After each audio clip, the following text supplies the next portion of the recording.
Title আর thumbnail দেখে তো তোমরা বুঝেই গেছো যে আজকের ব্লগটা কী নিয়ে হতে চলেছে। Hello family, good morning. আজ আগস্টের 4 আর তার উপর আজকে সানডে মানে তো ফান্ডে কিছু হতেই হবে। সেই জন্য আমি সকাল সকাল স্নান করে নতুন জামা পরে রেডি হয়ে গেছি। আর আমার স্কার্ফটা দেখো জামাটার সাথে একদম ম্যাচ খেয়ে গেছে, যেটা আমি আজকেই লক্ষ্য করেছি। ঢং করা তো আমার হয়ে গেছে, এবার আমি ঝোলা নিয়ে চললাম আমার গন্তব্যে। চলে এসেছি আমি অনেকটা সাইকেল করে রোদে গরমে শালবনী বাস স্ট্যান্ডে এসে নিয়ে দেখছি বাসের কোনো পাত্তা নেই। অবশেষে একটা নতুন বাস এলো, একদমই নতুন ছিল বাসটা, বেশ ফাঁকা ছিল, পুরোই ফাঁকা। ফাঁকা বাসে যেতে তো আমার বেশ ভালো লাগে। বাস ছিল ফাঁকা আর এদিকে জানালার পাশে আমি বসে প্রাকৃতিক সৌন্দর্য উপভোগ করতে করতে চললাম আমার গন্তব্যে। এবার তোমাদেরকে ব্যাপারটা একটু ক্লিয়ার করে বলি। আজ যাচ্ছি আমরা টিউশনে ফিস্ট করতে। এই ফিস্টটা আমরা সেই 3rd সেমিস্টারে প্ল্যান করেছিলাম করব বলে। অবশেষে 6th সেমিস্টারের শেষে এসে হলো। যেহেতু আমাদের আর টিউশন হবে না, টিউশন তো অনেক দিন আগেই শেষ হয়ে গেছে। আর আমাদের গ্র্যাজুয়েশন তো প্রায় কমপ্লিট হয়ে গেছে, আর একটা মাত্র এক্সাম হতে বাকি আছে বুধবার, তাহলে শেষ। তাই আজকে আমরা ঠিক করেছি পিকনিকটা করব। অবশেষে পিকনিকটা যে আজকে হবে এটা ভেবেই আমার বেশ মজা লাগছে। তো বকবক করতে করতে টিউশন পৌঁছেও গেছি, আর এসে নিয়ে দেখছি সবাই মোটামুটি একে একে করে আসলো। ওরা সবাই গেছিলো বাজারে, আমি আজকে একটু দেরি করেই এসেছি। তার আগে ওরা সবাই চলে এসেছে। এদের মধ্যে অনেকের বাড়ি এখানে সামনেই। আজকে না আমি ভেবেছিলাম যে সবার রিয়েল ভয়েসগুলোই রাখবো, কিন্তু এখানে যেহেতু বক্স চলছিল, আমরা এখানে মাইক বাজিয়েছি, সেই জন্য আমি আর রিয়েল ভয়েসগুলো দিতে পারলাম না। আজকেও সে আমারই বকবকানি তোমাদেরকে শুনতে হবে। যাই হোক, এসে নিয়ে আমি কাজে লেগে পড়েছিলাম একটু। রান্নাবান্না তো কিছু পারি না, ভাবলাম কিছু তো একটু করে হেল্প করতেই হবে, সেই জন্য আমি একটু ঝাঁটানোর দায়িত্বটাই নিলাম। বাইরেটা মোটামুটি পরিষ্কার করে দিয়েছি, আর পরিষ্কার না করলে সেই জায়গায় চলাফেরা করতে কীরকম একটা লাগবে। তারপরে আবার রান্নাবান্না হবে। আর আজকে ছিল প্রচুর পরিমাণে গরম, মানে এই কদিন বেশ বৃষ্টি হচ্ছিলো যখন আমরা এক্সাম দিতে যাচ্ছিলাম, আর আজকে ফিস্ট করছি, আর আজকে প্রচুর পরিমাণে গরমও দিয়েছিল। আর এইদিকে এখানে গ্যাসে বসানো হচ্ছে গরম জল রাইসটা সেদ্ধ করার জন্য। আর মোটামুটি সবাই চলে এসেছে, যে যার মতো কাজে লেগেও পড়েছে। আজকের মেনু হচ্ছে ফ্রাইড রাইস, চিকেন কষা, আর হচ্ছে কোল্ড ড্রিঙ্কস, তার সাথে ছিল মিষ্টি, পাঁপড়। হ্যাঁ, এই কয়েকটা ছিল।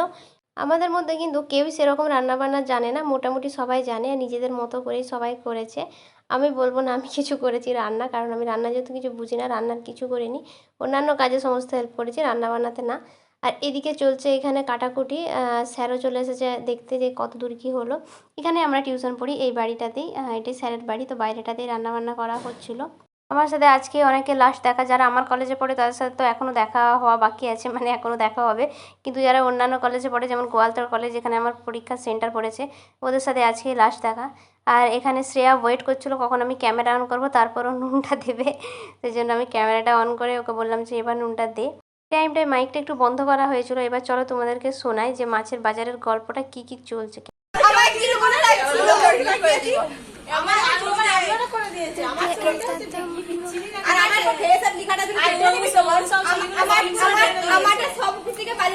মাছের বাজারের ক্যাচের ম্যাচর।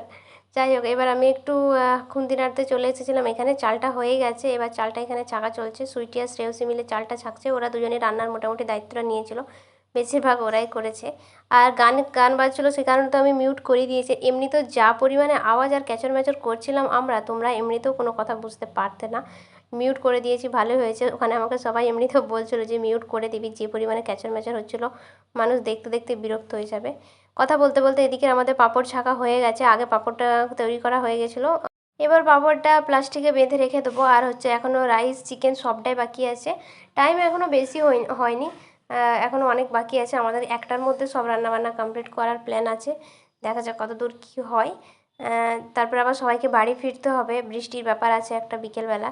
সুজিত এদিকে ভালোই কাজ করছে আজকে, মোটামুটি হেল্প করে দিয়েছে, জল টল বয়েছে, অনেক কাজই করেছে। আর শুধু আমরা না, আমাদের সাথে 4th সেমিস্টারের একটা ভাই আর বোনও ছিল, দুটো ভাই ছিল। আর এটা হচ্ছে বিশ্বরূপ, এটা হচ্ছে 4th সেমিস্টারের একটা ভাই, প্রচুর কাজ করেছে। ও মোটামুটি অনেক দায়িত্ব নিয়েছে, যেহেতু ছেলে আর ওর বাড়ি রোডে, অনেকটাই দায়িত্ব নিয়েছে।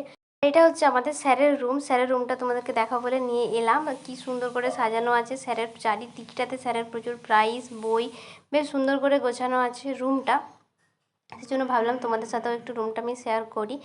আর এদিকে কেউ ফোনে কথা বলছে, কেউ ভিডিও করছে, কেউ রিলস বানাচ্ছে, সবাই মোটামুটি যে যার কাজে ব্যস্ত। এদিকে চলছে রান্না, আর অঙ্কিতাকে দেখো ক্যামেরা থেকে কোমর নাড়াতে নাড়াতে চলে এলো।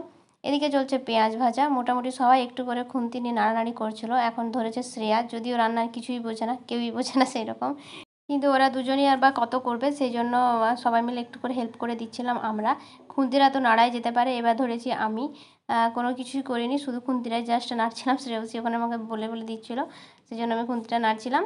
সবাই মিলে করলে কাজটা অনেক তাড়াতাড়ি হয়ে যাবে আর ওদেরও একটু কষ্টটা কমে যাবে। দুজন মিলে করাটাও এতজনের রান্না, বেশি জন যদিও ছিল না, ওই 16 জনের মতো আমরা ছিলাম। চিকেন এখানে প্রায় হাফ হয়েই এসছে, কষানো চলছে। আর এখানে শ্রেয়সী বসে পড়েছে ক্লান্ত হয়ে, বেচারা অনেকক্ষণ ধরে গরমের খুন্তি রান্নাড়ি করেছে। এবার ধরেছে সুইটি। আর এবার খাবো আমরা হচ্ছে কষা মাংস, বা চিকেন হচ্ছে আর কষা খাবো না, এটা তো হতেই পারে না। বাড়ি থেকেই আসা অভ্যাস এগুলো আমাদের। যাই হোক, চিকেন এখানে মোটামুটি রেডি হয়ে গেছে আর এখানে বসে পড়েছি আমরা খেতে। বাইরেটাতে মোটামুটি ওয়েদারটা ঠান্ডা হয়ে গেছিলো, অল্প একটু বৃষ্টি হয়েছিল সেই জন্য। আর হচ্ছে দুয়ারে বসে পড়েছিলাম আমরা খেতে। আমার খাওয়া হয়ে যাওয়ার পর এবারে ওরা খাচ্ছিলো। আর আমি মিষ্টিটা দেখাইনি, কারণ আমি মিষ্টি খাই না, সেই জন্য আমি মিষ্টি নিইনি। আর এখানে ওদেরকে আমি অল্প অল্প করে একটু সার্ভ করছিলাম। সবাই মিলে মজা করে আজকের দিনটা বেশ সুন্দর কেটে গেল। আজকের পর থেকে হয়তো আর সবার সাথে দেখা হবেও না, ফটো ভিডিও রিলস ব্লগ এগুলোই হয়তো রয়ে যাবে। যাই হোক, খাওয়া দাওয়া হওয়ার পর এখানে পম্পা সুষমা মিলে ধোয়াধুয়ি করছিল, ওইদিকে সুজিত দাঁড়িয়ে আছে স্যারের পাশে। আর বিশ্বরূপ একটু হেল্প করছিল, ভাইটা অনেক হেল্প করে, সব কাজই করে মোটামুটি। সুষমা আর পম্পা মিলে এখানে ধোয়াধুয়ি করছে। পম্পা একদম শেষে এসেছে, সেই জন্য লাস্টে এসে একটু কাজবাজ করছে। আর খাওয়া দাওয়ার পর শুরু হয়েছিল নাচ। বহু ভিডিও আছে, সেই সমস্ত নাচের ভিডিও দিতে গেলে ভিডিওটা যে ক মিনিটের ব্লগটা হবে তার কোনো ঠিক নেই। আমি অল্প একটু দিলাম, যাতে আমি গানও অ্যাড করিনি। গান দিলে যাই গান দিচ্ছি না কেন কপিরাইট চলে আসছে। আর এদিকে আমাদের সুজিত কুমার একাই পুরো কাঁপিয়ে দিয়েছে নেচে। যাই হোক, লাস্টে সবাইকে টাটা দিয়ে আমি বেরিয়ে পড়লাম। এখন বাজছে ওই 4টের মতো, হয়তো 3:30 কি 4টের মতো হবে। এখন আমরা বেরিয়ে পড়েছি বাড়ি যাওয়ার জন্য, সবাই মিলে বেরিয়ে পড়েছি। এখন আমি বাস ধরবো আর বাসে করে যাব বাড়ি। বলতে বলতে চলে এসেছি শালবনি, আর আমি এসেছি স্ট্যান্ডে সাইকেলটা নিতে। আর দেখো এখানে কে বসে আছে। আমি ভেবেছিলাম যে ব্লগটা আমি শেষ করে দেবো, তারপর দেখা হলো এনার সাথে। ভাবলাম না, এই মুহূর্তটা তো ক্যাপচার করতেই হয়। বেশ ইন্টারেস্টিং লাগলো কিন্তু ব্যাপারটা। আমার দিকেই তাকিয়েছিল যতক্ষণ আমি এদিকে ভিডিও করলাম। তারপর ওনাকে টাটা দিয়ে বৃষ্টিতে ভিজতে ভিজতে আমার গ্রামের পথ ধরে আমি চলে এসেছি বাড়ি। কি সুন্দর লাগছে চারিদিক। আর এখানে যেহেতু মাঠে এখন ধান লাগানো হচ্ছে, বেশ সুন্দর লাগছে। বৃষ্টিতে আমি পুরোটা ভিজে ভিজে এসেছি, অল্প অল্প বৃষ্টি পড়ছিল, মোটামুটি ভিজে যেয়ে চারিদিক সবুজ গাছপালায় ঘেরা আমার গ্রাম। প্রাকৃতিক দৃশ্য উপভোগ করতে কারই না ভালো লাগে। আমিও চলে এসেছি সেই দৃশ্য উপভোগ করতে করতে বাড়ি। আজকের ব্লগটা এখানে শেষ করছি, টাটা।